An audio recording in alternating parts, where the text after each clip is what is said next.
जला दे। मैं आपसे सहमत हूं गंगापुत्र भीष्म, मैं आपसे सहमत हूं।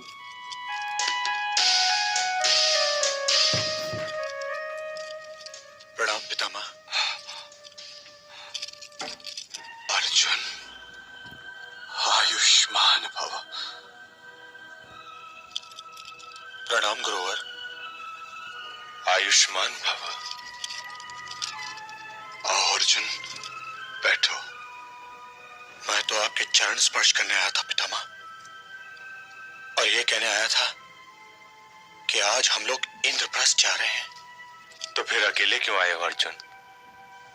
क्या तुम्हारे भाइयों को गंगापुत्र भीष्म के आशीर्वाद की आवश्यकता नहीं रही? ज्येष्ठ भ्राताश्री ने तो मुझे भी यहां आने से रोका था, क्योंकि बड़ों को लज्जित नहीं करना चाहिए। और यदि हम सारे भाई यहां आ जाते तो द्रौपदी भी हट करती यहां आने की। तो फिर तुम क्यों आए वत्स? मैं आपके दर्शन किए बिना तो कहीं जा ही नहीं सकता था पितामह। और फिर अब न जाने कब, कहां और किस वातावरण में भेंट हो। परंतु आपसे मुझे यह भी पूछना था पितामह कि प्रतिशोध की अग्नि जो मेरे सीने में दहक रही है, उस अग्नि का मैं क्या करूं पितामह? उस अग्नि का मैं क्या करूं? आप काहे का प्रतिशोध कुंती पुत्र? आप काहे का प्रतिशोध? युधिष्ठिर ने द्यूत में जो कुछ भी हारा है, महाराज ने तो वो सब कुछ लौटा दिया। सब कुछ तो नहीं लौटाया पितामह, सब कुछ तो नहीं लौटाया।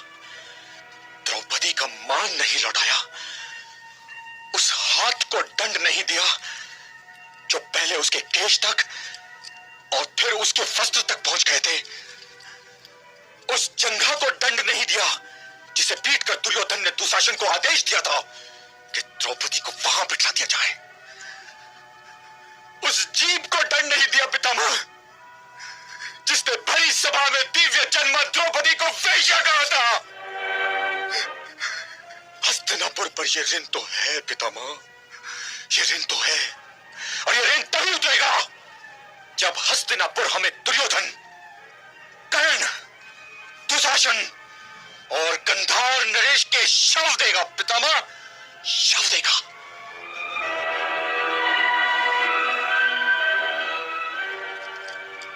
इन शवों के साथ तुम्हें कई शव और स्वीकार करने पड़ेंगे वत्स। पितामह।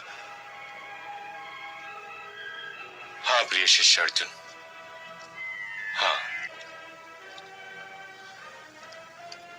उन शवों के साथ तुम्हें मेरा शव भी स्वीकार करना होगा। गुरुवर, और मेरा भी।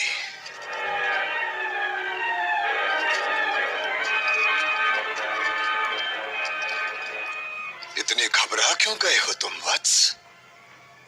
क्या तुम मेरी छाती की ओर अपने बाण चलाने का साहस नहीं कर सकते? मैं हस्तिनापुर राज्य का द्वारपाल हूं वत्स। यदि कोई शत्रुता का भाव लेकर इसमें प्रवेश करना चाहेगा तो उसे मेरा शव अवश्य पार करना होगा। तो क्या आप ये कहना चाहते हैं पितामह कि इस अपमान के विष को हम चुपचाप पी जाएं?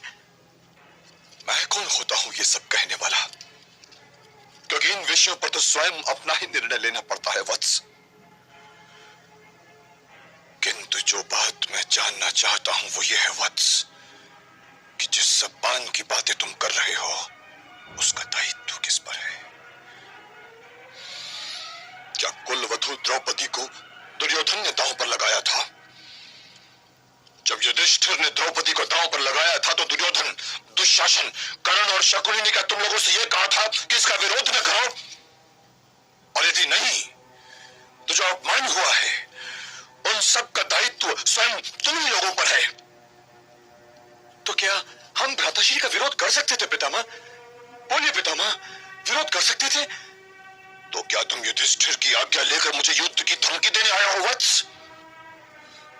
अरे वत्स अर्जुन, घायल तो मैं हुआ,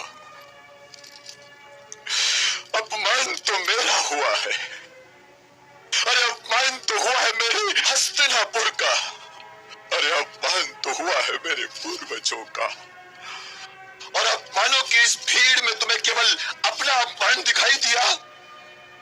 अरे वत्स अर्जुन, जाओ, इंद्रप्रस्थ जाओ और वहां बैठकर ये सोचो कि ये जो कुछ हुआ है वो क्यों हुआ है। आरोपों की इस मृत दिशा में मत भटको। प्रतिशोध किसी समस्या का समाधान नहीं होता। भूल कहीं न कहीं तुम्हारे बड़ों से हुई है वत्स, किंतु दुख की बात तो यह है पुत्र कि मैं ये सभी बातें दुर्योधन से नहीं कह सकता, क्योंकि वो एक उल्टी गागर है। जल के लिए स्थान तो बहुत है, परंतु जल जाने का मार्ग बंद है। अर्जुन, मार्ग बंद है।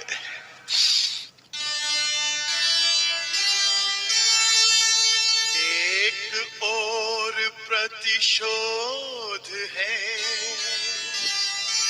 एक और अपमान। भीष्म घिरे हैं